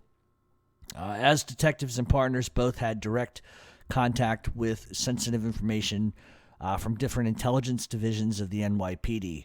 And this is information that the Mafia would end up paying a lot of money for. In 1980, after being partners for about a year, the two were split apart, mainly due to cutbacks in the NYPD, and there was rumors that these two were up to no good. So they were split up, and Eppolito gets transferred to the homicide squad in Bensonhurst, and Carracappa heads over to the 84th Precinct in Brooklyn. But being split apart wouldn't really necessarily keep them apart. It almost made them as a team stronger because there wasn't much culpability with them being together. One was at the 84th. The other was at the homicide squad in Bensonhurst. They could still sort of work together off the record. And now their sources of information just multiplied. It wasn't just the 84th Precinct they were getting information from. It was all over the place. After they split up, their careers sort of went a different trajectory. By the mid-1980s, Carracappa was a rising star in the NYPD Major Case Squad, and Eppolito found himself in a bit of trouble because his ties to the Gambino crime family were about to come back to haunt him a little bit. In March of 84, I think it was March 16th, police raided the home of drug trafficker and maid Gambino member Rosario Gambino, and while conducting the raid, they found hidden inside the ceiling multiple folders with current and ongoing investigations into the Gambino crime family. So more or less what they find is evidence. Every sort of intel that the precinct had on the Gambino crime family and what was going on, they found in manila folders hidden in the ceiling. They ended up taking those folders, sending them to a lab to get tested for prints, and Louie Eppolito's prints come back all fucking over this thing. The NYPD knew that there was no way that those files should, one, have been in the hands of Eppolito, nor should those files have been in the ceiling of Rosario Gambino. So they start to kind of look at Louie Eppolito pretty hard. You can't really fight fingerprint charges. You really can't. The NYPD would end up suspending Eppolito, and they would give him two choices. He could either retire, take his benefits, or he would stand trial before the NYPD and Internal Affairs, and if he was found guilty, he'd lose his job and his pension, and he would probably go to prison. Eppolito, being a tough guy, didn't want to back down and decided to go to trial. In April of 1985, he ends up going on trial, and he catches a huge break. The evidence pretty much proved that Eppolito had his hands on the document. His fingerprints were everywhere, but for some reason, the judge presiding over the case wasn't totally convinced. It had long been asserted that there was obviously a Gambino payoff to ensure that Eppolito would not be found guilty, or to at least stall or a mistrial. By all accounts, the judge was confused by the evidence and thought that Eppolito's fingerprints were merely copies of his fingerprints and not necessarily his actual prints itself. And he refused to convict him. And as a result, Eppolito walks right out of court, goes right back to work for the NYPD. So what the judge believed was, he didn't believe that Eppolito physically touched the folder himself. He believed that somebody took latent prints and somehow transferred them to a folder. If that doesn't smell like a sandwich of shit, I really don't know what does. I don't know. I would almost say that almost certainly somebody was paid off. There's just, come on, common sense. So Eppolito goes right back to work. In 1985, a connection with the Gambinos made an offer to Eppolito and Carracappa. That person was Frank Santora, who I believe was a cousin of Louie Eppolito. He had just finished a bit in Allenwood, and he met Burt Kaplan, who was a Jewish mobster, narcotics trafficker, and businessman, who would really be the link between Gaspipe Casso, Carracappa, and Eppolito. Santora in prison got to know Burt Kaplan very, very well. They became very good friends, and he told Kaplan, listen, when you get out of prison, anything you need, anything you desire, I have a cousin on the NYPD, anything you need, just give me a call. And that's basically exactly what Kaplan does after he gets out and runs into a couple of problems. Kaplan had a massive operation selling treasury bonds. He thought he had been ripped off in a deal by a guy named Israel Greenwald. And his problem is he feared that Greenwald, rather than pay him back, would end up ratting him out. It just made more sense to Kaplan, and Kaplan had long been known to be one of these guys that absolutely hated fucking informants, hated rats, and would stop at nothing to kill them or have them killed. That was the one thing he hated most. So Kaplan's in a situation where he's afraid that Israel Greenwald's going to rat him out rather than pay him back. So he has to do something about it. And so what he does is he goes to Santora and he asks him if his contacts in the police department could handle Greenwald. In other words, could they kill him? And he offered $30,000 reward if they could do that. So Santora contacts Carracappa, Louie Eppolito mainly, because they were cousins, and then Louie Eppolito informs Carracappa what's going on, and they end up meeting near the docks in Brooklyn and meet with Santora. Santora explains the details, and Carracappa and Louie Eppolito are definitely in for the take. February 10th, 1986, Eppolito and Carracappa end up staking out Greenwald's home. They basically pulled him over. They basically followed him, pulled him over, showed badges on the guys of needing him to come to the police station to look at a lineup. Greenwald, like a fucking idiot, gets in the car. I mean, then again, they were cops. They were known cops. So it makes sense as to why you wouldn't give them any fucking trouble. But they don't go back to the police station. Rather, they go to a rented garage off Nostra Avenue in Brooklyn, where Santora was waiting for them. Santora would end up shooting and killing Greenwald, and then a grave was dug in the floor. The body was dumped in, covered over. That was the end of that, and it was the first murder Carracappa and Eppolito would commit on behalf of the Mafia. Co-conspirators. Not the physical murderers, but co-conspirators to murder. With Kaplan pretty happy about the way it went down, and the job was done to his satisfaction, he sort of just tells Eppolito and Carracappa, you guys did a great job. I have somebody who's involved with some stuff that could probably use your services and would probably pay you a lot more money than I could. Enter Gaspipe Casso. Anthony Gaspipe Casso had a very strong relationship with Kaplan, and he ends up needing the services of Eppolito and Carracappa. At first, Casso didn't really want anything to do with cops. Whether they were good cops, bad cops, on the take, he just didn't trust the police, didn't want anything to do with them. But then something happens that sort of makes him change his mind. September 12th of 1986, Gaspipe Casso is sitting in his car. Now, I'm going to explain a lot here in the next few seconds, so just hold tight. Gaspipe sitting in his car, eating ice cream of all fucking things, waiting for an associate when a gunman approached him and opens fire. Casso would end up surviving with flesh wounds because he basically gets out of the car, hauls ass, and goes and hides in a nearby bar. The hit itself, now this has been something that has been distorted, and we've talked about it 100 fucking times on this show. The hit was designed by Angelo Ruggiero. The reason why is there was a beef between Angelo and Gaspipe Casso. Not only is that particular issue going to drag out into more murders, but as you're going to find out, is Gaspipe killed a bunch of the Gambino people, and it had nothing to do with John Gotti. A lot of people like to say John Gotti this, John Gotti that. It was on behalf of Vinny the Chin, and that's not true. Gaspipe Casso's a fucking nut job. Did whatever the fuck he wanted to do. This was a beef with Angelo Ruggiero. And the shooter obviously was Jimmy Heidel. We're going to get into that now. The hit was, like I said, organized by Angelo Ruggiero over a beef between him and Gaspipe Casso. The shooter, Jimmy Heidel. It was through Kaplan that Gaspipe decided that he would hire both Carracappa and Eppolito. Kaplan then goes to Eppolito and Carracappa and asks them to personally investigate the shooting. He wants the Mafia Cops to look into the shooting of Casso, come up with some names, come up with some addresses, because Casso's going to kill everybody involved. That's just the reality of it. And because this attempted hit actually took place in the 63rd Precinct Division, it was very, very easy for Louie Eppolito to get his hands on the files related to the attempted murder.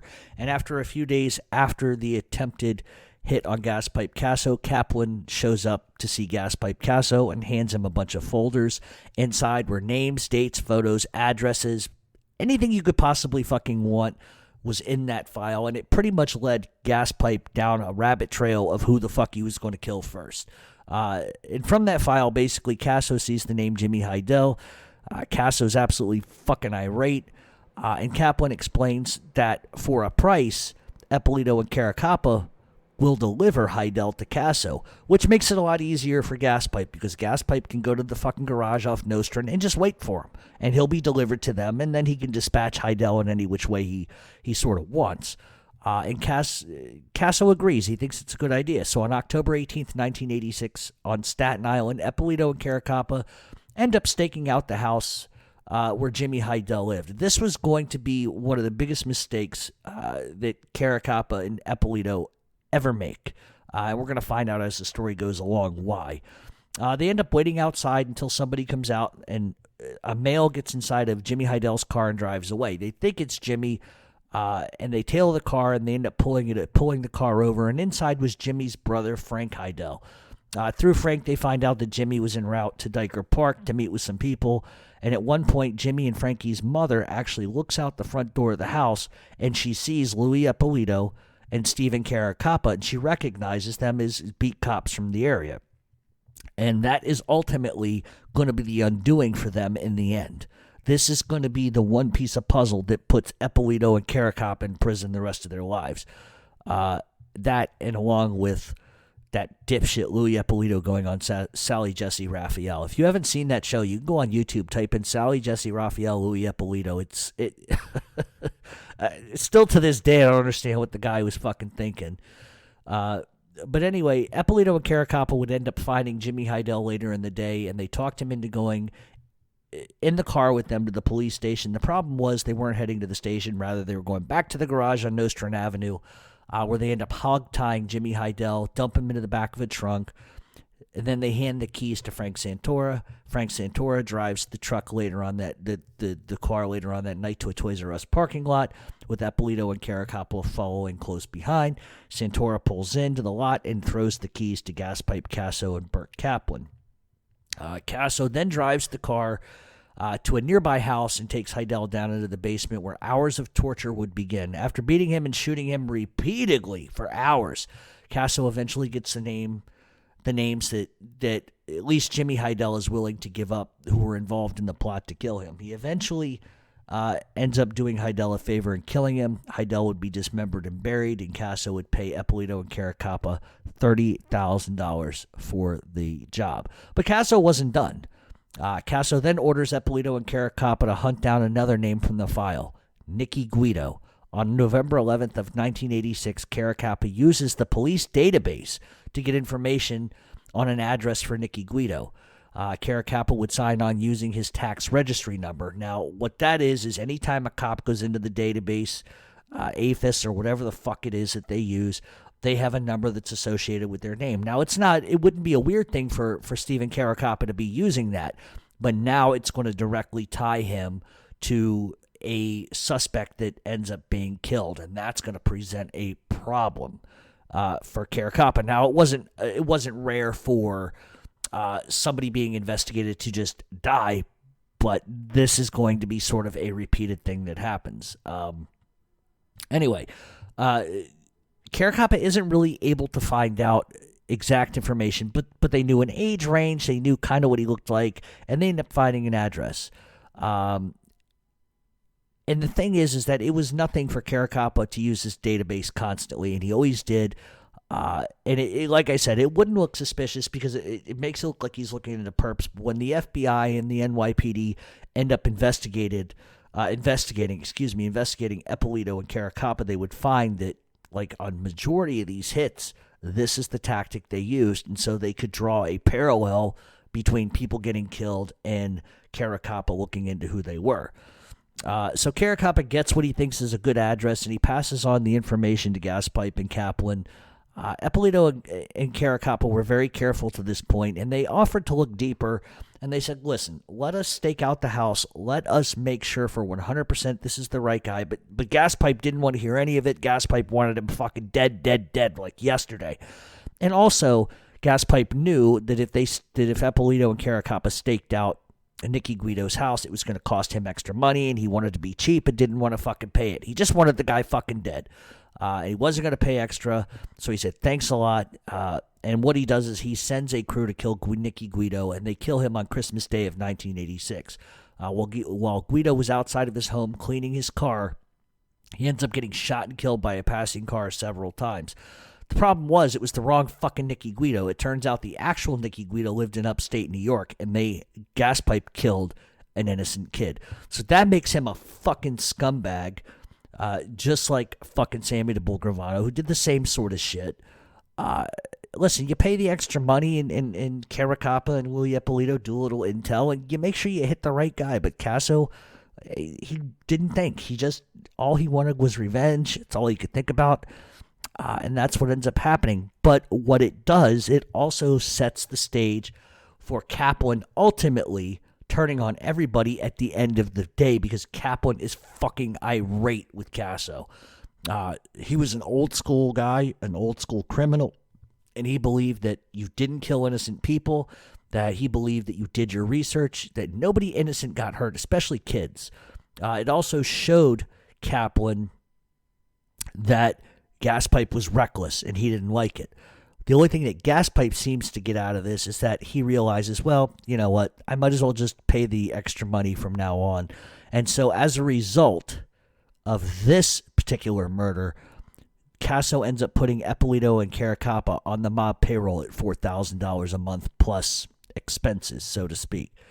In 1986, Eppolito and Carracappa are pretty much fully engrossed in the mafia lifestyle. To this point, they had provided information, been co-conspirators in the mob and to murder, but they were about to go further. In the mid and late 1980s, as the mid and late 1980s came and went, Carracappa had pretty much organized the organized crime homicide unit, which gave him unwielding power into murders and into the evidence and information on cases regarding the mafia in New York via the NYPD and FBI. So that's humongous. So now he's sort of got carte blanche, because now he's got not only NYPD investigation information, now he's got FBI investigation information, which basically means it's like a trump card. It enabled him and Eppolito to really corner the market on information and to sell it. And he had everything at his fingertips. All intelligence regarding the mafia was available at his fingertips. Eppolito and Carracappa for the next 4 years would hand over FBI file, NYPD file after file after file after file after file to all the mafia families in return for large sums of money. Every single wiretap that was placed against the Lucchese's seemed to find out. And then they would funnel the information down to Gaspipe.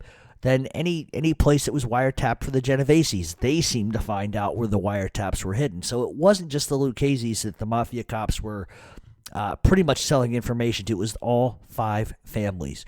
Then there were informants who were either getting ready to testify or who were on the sly, suddenly went missing, suddenly were killed.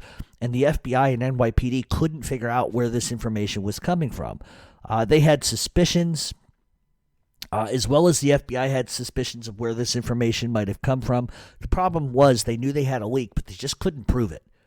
They had suspicions that Carracappa and Eppolito were behind it, but they couldn't prove it. There were rumors. But at the end of the day, facts and logic are one thing, but if you can't prove something, there's nothing you can really do about it.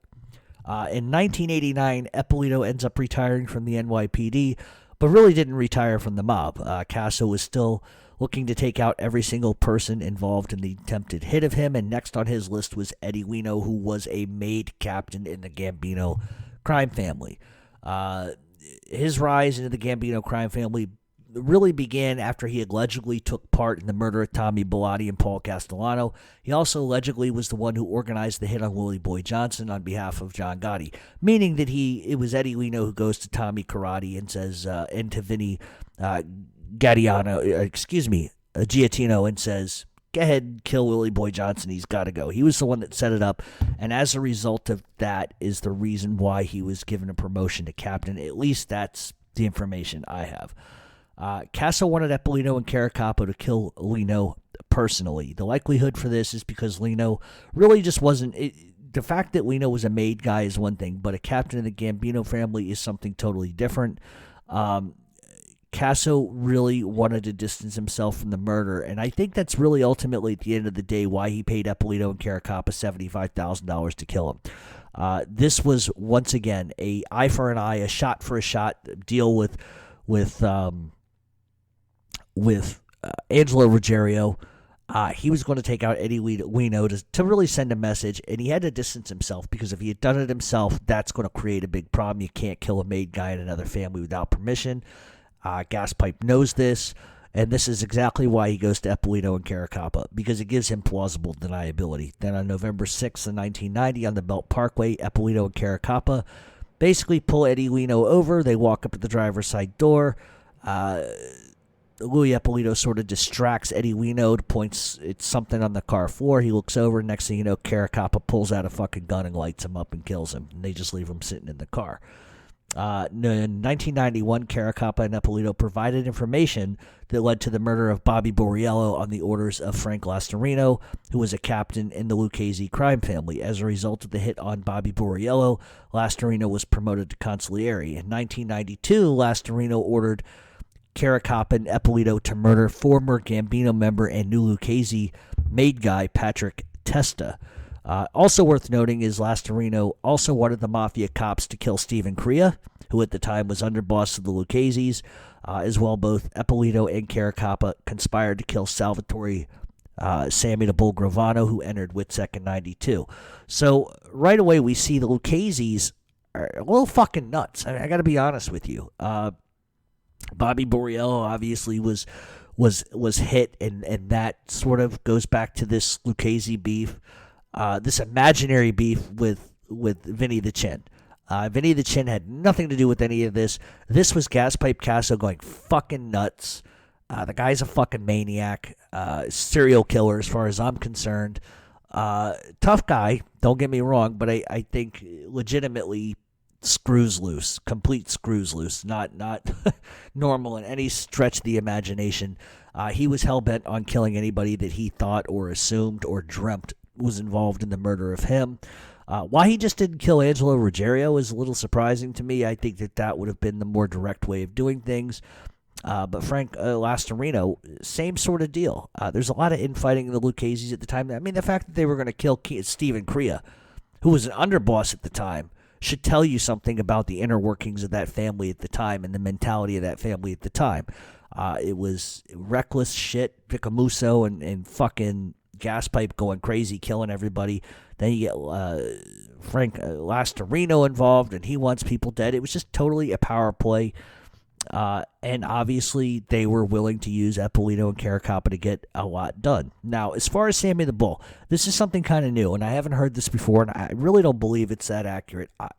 People are saying that Peter Gotti went to the Lucchese's for help to kill Sammy the Bull, who entered WITSEC in 1992, and that he ended up asking the Mafia Cops to get involved. I don't believe any of that. I think that's an atrocious lie. I think there is some evidence to suggest that they definitely wanted to kill Sammy the Bull. I am not disputing that. I just don't think they're going to go to cops. The Gambinos are a lot smarter than that.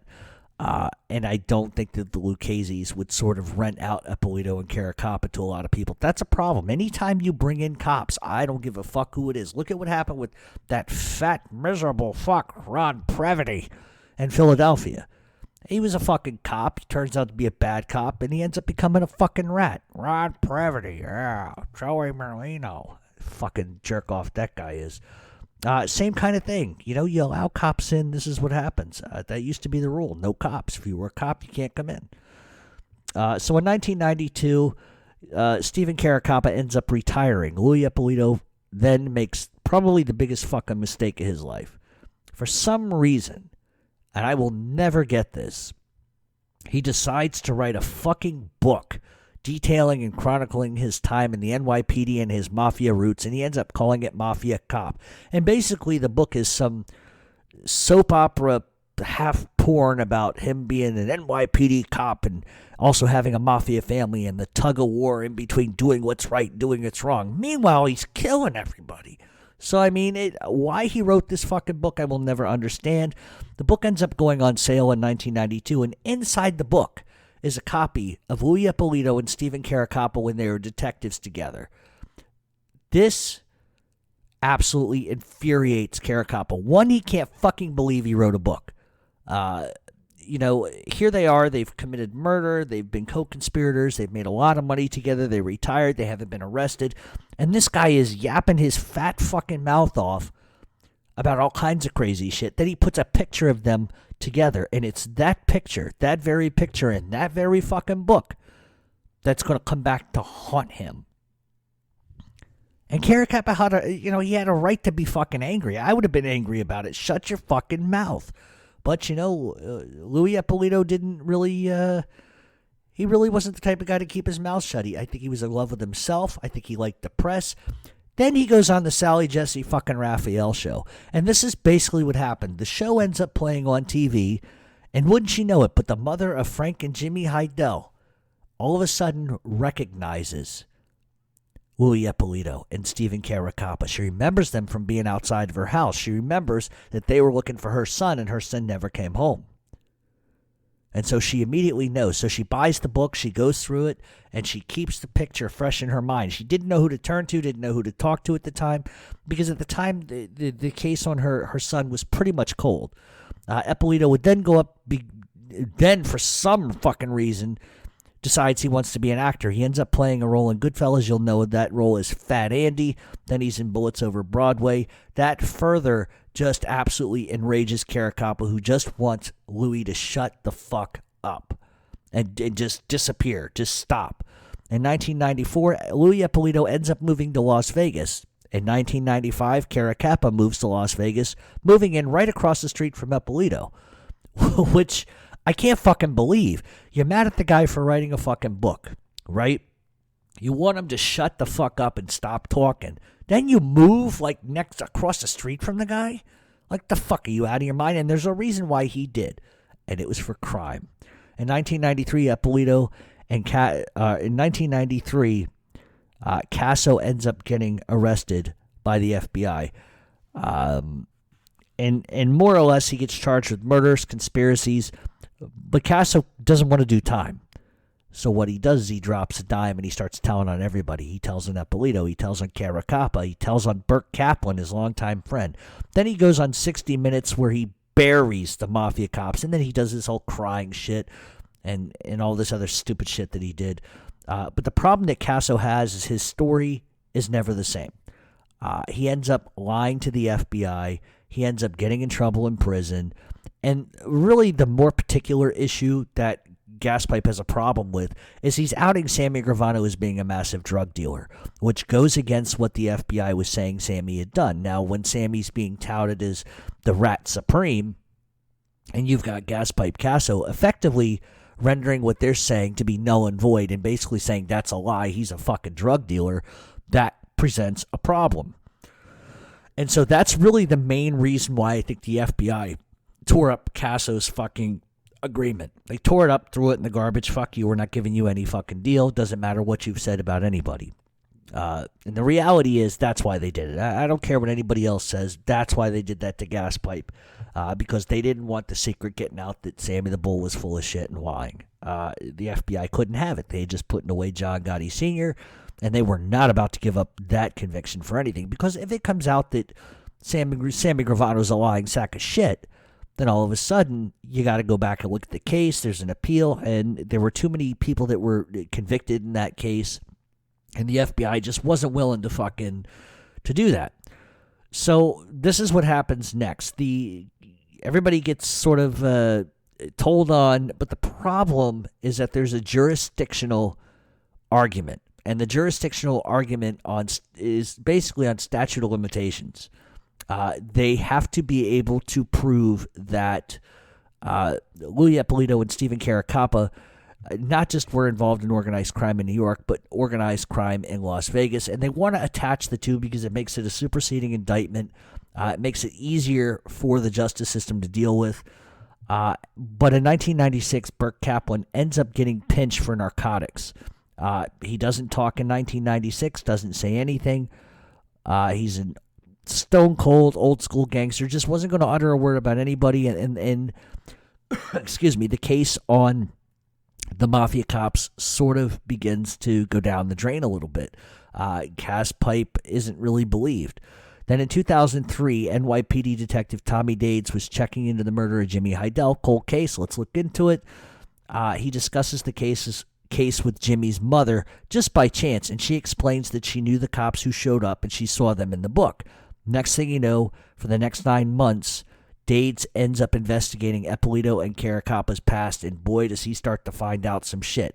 Not only is he putting the bodies with the database, but now he's starting to put Casso and what he said together, and it's everything that they're looking into just leads right back to Eppolito and Carracappa. Dades would then call a private investigator who he had watching Carracappa and Eppolito very closely in Vegas, and they end up picking up a license plate off of a known drug dealer in the driveway of Eppolito's house, and that's really all he needed. He needed to connect some sort of organized crime from New York to Las Vegas to Eppolito and Carracappa and back, and that's exactly what he needed. And all that really facilitated was it sped up the investigation. But they really needed a little bit more. I mean, they have the lines drawn across the map. They're connecting everything. But what they really need is Burt Kaplan. They really need him to talk. Through Gaspipe, they know he was involved in a lot of stuff, but they really need Kaplan to drop a dime. And this is eventually what happens. Dades goes to see Kaplan to have a little discussion with him. Kaplan's not going to give up anybody. And then all of a sudden, Dades decides to mention Nicky Guido. That's all he says. Kaplan kind of stops, turns, looks at him, gets this fucking enraged look on his face, turns around, sits right back down at the table, and starts spilling everything. Over the next 8 months, he would end up giving information to the FBI and NYPD about every single person involved. He confirmed all the information that the FBI and NYPD had suspected. But like I said, the problem was the FBI and the NYPD were fighting over jurisdiction of the case, and the statute of limitations was really getting close on a couple of things.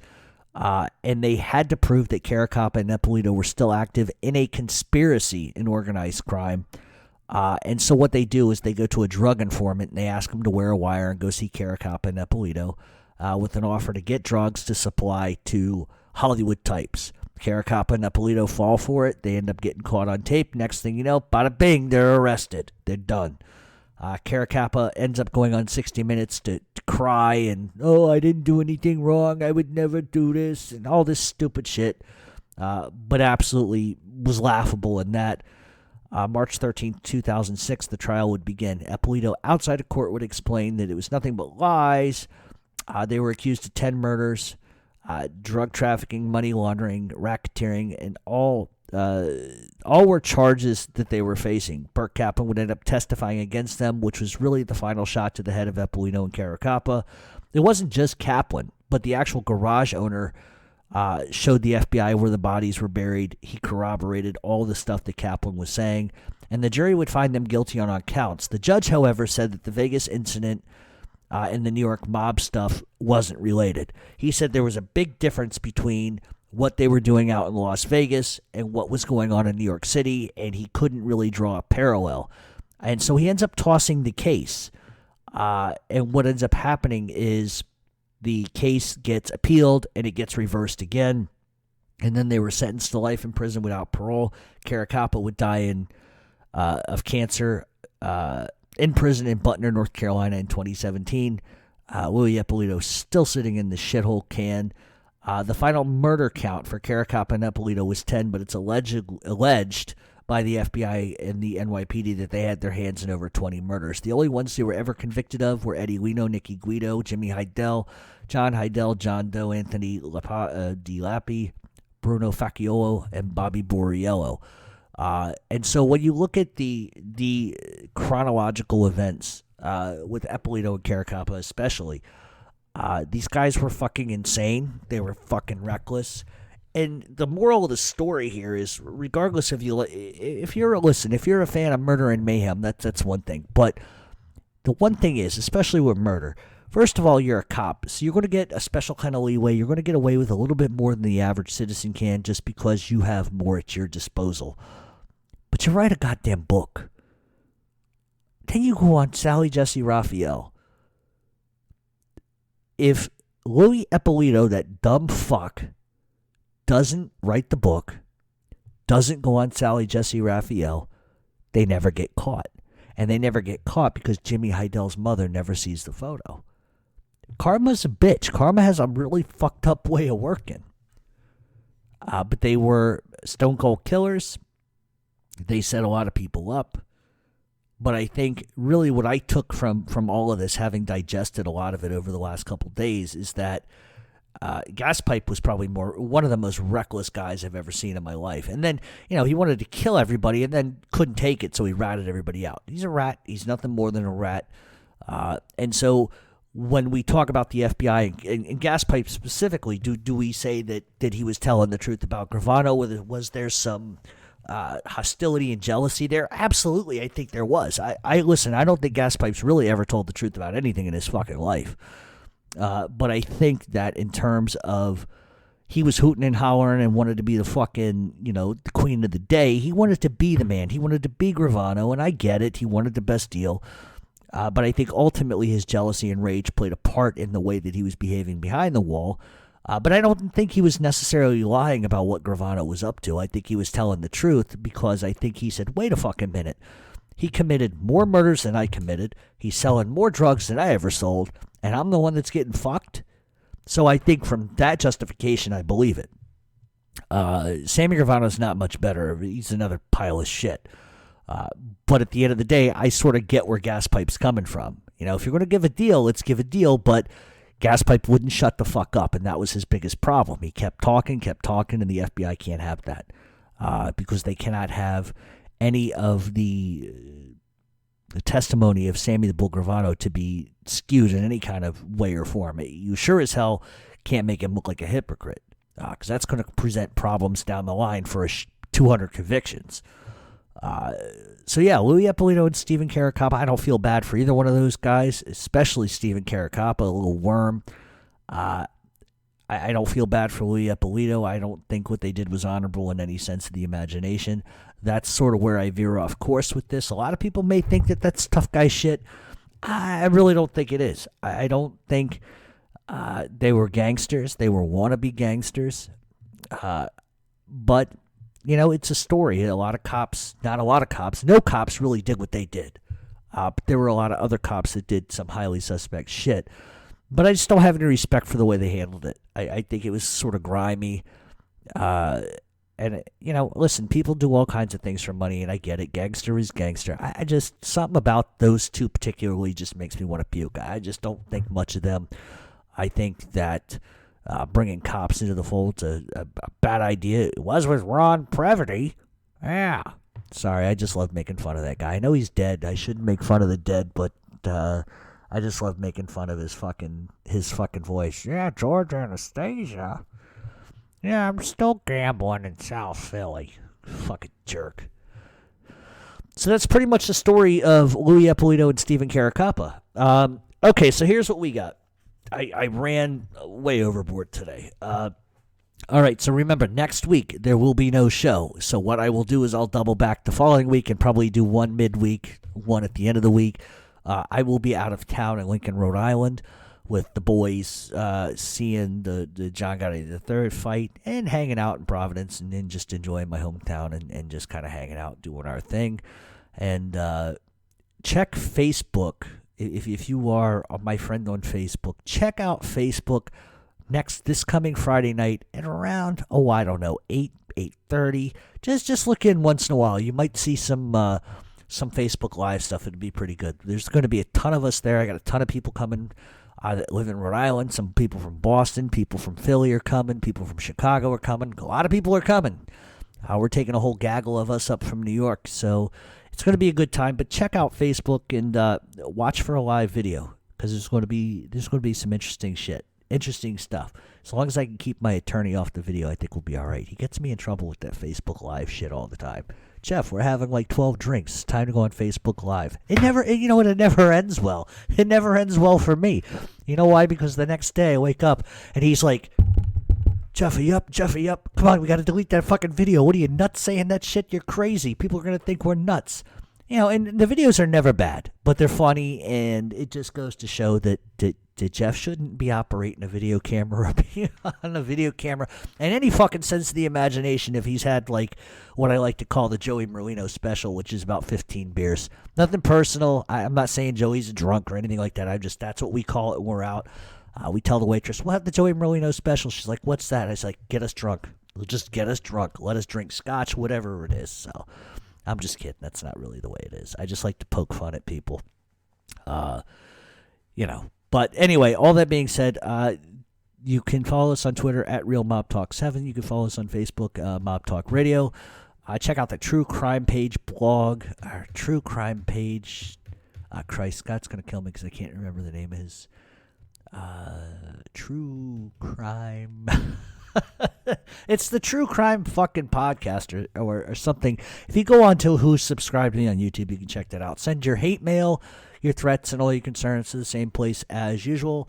If you're coming out to Lincoln, Rhode Island on Friday, we'll all see you out there. I will try to meet as many of you as I can. There's a ton of you, so like I said, I'm there to enjoy a fight. I don't mind hanging out, but I can't do the whole meet 100 people, shake hands and shit. That's not me. That's not my thing. I like to be low key and left the fuck alone most of the time. If you really want to talk to me while we're there, catch me in the cigar bar portion of the casino. I will be there, drinking scotch or whatever it is, and smoking cigars. I'll be over there. You can come talk to me there.